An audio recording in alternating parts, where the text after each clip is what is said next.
We are prepared to make sure that the judgment is paid to New Yorkers. And yes, I look at 40 Wall Street each and every day. If he does not have funds to pay off the judgment, then we will seek, judgment enforcement mechanisms in court. And we will ask the judge to seize his assets. Okay, here we are. We'll ask the judge to seize his assets. I look at 40 Wall Street every day. The day that this all comes due is Monday. 40 Wall Street is one of his most valuable properties in New York at $270 million estimated. And you can go down all of the others that he owns part of, and you can see all the prices there. 160 million, 175, 500, in part in some of these. So what happens now? I mean, do you just suddenly say, okay, couldn't get the bond, couldn't get the backing, the court doesn't go my way, so suddenly I'm selling a $500 million building in 5 days? Right. Well, this is what the conundrum that he is in. If he does not post this by Monday, he can still appeal, of course. It's just that this verdict will be enforced immediately on Monday, as you just showed there with Tish James saying she's prepared to go to court and do this.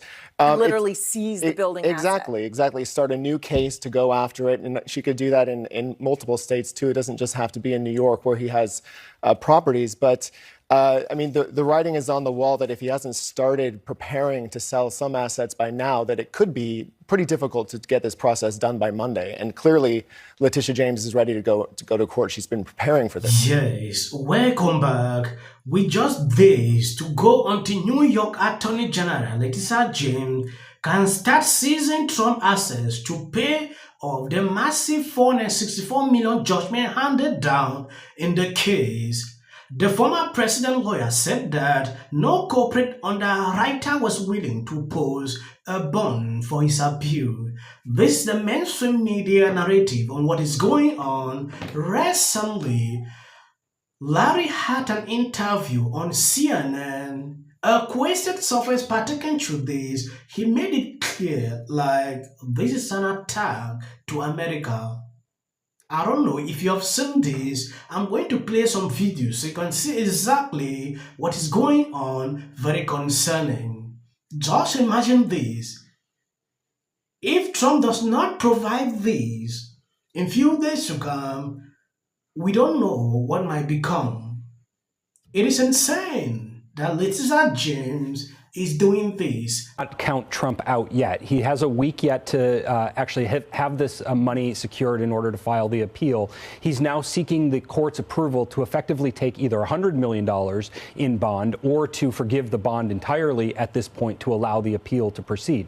That's the next step, is he wants to appeal this. But even if the court doesn't allow that and James actually does try to foreclose on some of his properties, I think he still has paths to move forward through federal court, ultimately to the Supreme Court, to complain about Eighth Amendment violations, the fine being so astronomically high here that it seems unbelievable for the Constitution to permit it under these circumstances. Yeah, I mean, it seems unjust that you could be forced to sell properties before you get the opportunity, especially given the enormous size of this unprecedented individual judgment, that you have to sell the properties, then you'd have to buy them back, I guess, if your appeal is heard and you get restitution? That does seem very unusual, to have to essentially disgorge yourself of everything that you're still fighting for through the appellate channel. The problem is that people who do that may try to use the court system to just delay their payment of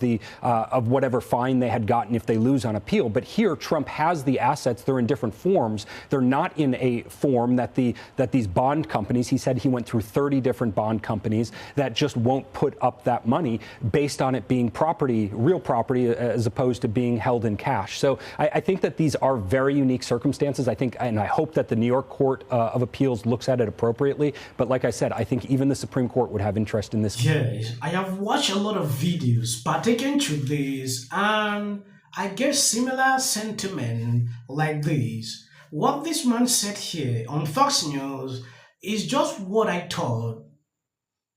The Supreme Court might be interested on this case. I have never seen this before in my entire life. This kind of punishment, just look at the amount of money Trump is to spend within a very short period of time. Look at the first fine. This agent, now this. within a short period of time. This is just a way to crumble a man down within a second. It is just beyond reasoning when I think of what is going on. Letitia James, at this point, I know it's just ready, like the day should approach, and Trump should not be able to pay that. You will see what she will do. She's, eager to seize Trump property. That is what I've observed with this lady. I don't think this case is about Trump anymore. I think this case is about New York. It's about the American brand. It's about what we promise the world in terms of fairness and justice and investing capital in a country that's built the largest economy on earth. Forfeiture, seizing of assets, is that in our nomenclature in America? Is that what we tell people that want to bring their money here and protect property rights? Forget about Trump. Nothing to do with Trump. You think this is good for business in New York? You think this is good for business in America? To take a law that we used to protect people against buying refrigerators at an overpriced value decades ago and apply it against an individual and then talk about seizing assets like he was in Venezuela or in Cuba? This is a very, very, very bad look for New York. And everybody around the world is watching this. This may be great for the Attorney General, but this is not good for America. But in terms of the valuation, can you be clear as to why? I mean, why would the properties not be sufficient collateral? What a great message to send out all around the world. Take a claim where there was no monies lost.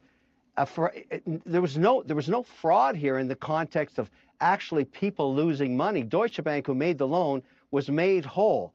And let's make a penalty of $500 million against a crime, apparently, where no monies were lost. Great message for New York. Great message for America. Thank you. You heard him. That is nothing but the truth. This man spoke on Fox News, CNN, still passing out the same message. You can clearly see how these people are speechless. They know what is going on. What he's saying is the truth.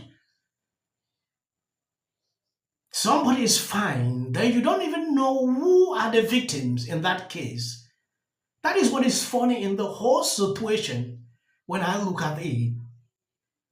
I was impressed when I watched this video because it is what she has been planning for a very long time.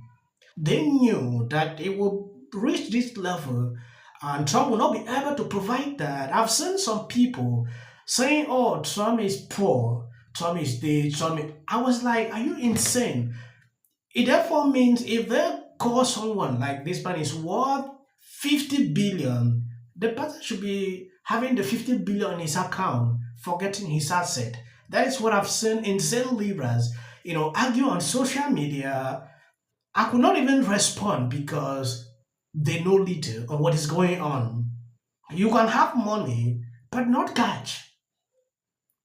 This is huge. I've seen a lot of people saying, people rejecting to do this favor for Trump is because they are scared, especially banks, they are scared. If they do this same woman might come after them. That is one of the reasons I've seen people sharing opinions on social media, partaking to it. I mean, I'm sure you're aware of this recent Donald Trump speech where he talked about a bloodbath. Oh. Deceptive the media was in their depiction of what he said, and that they are taking this quote out of context and trying to say that there's going to be a civil war if he doesn't get elected, which is not what he was talking about.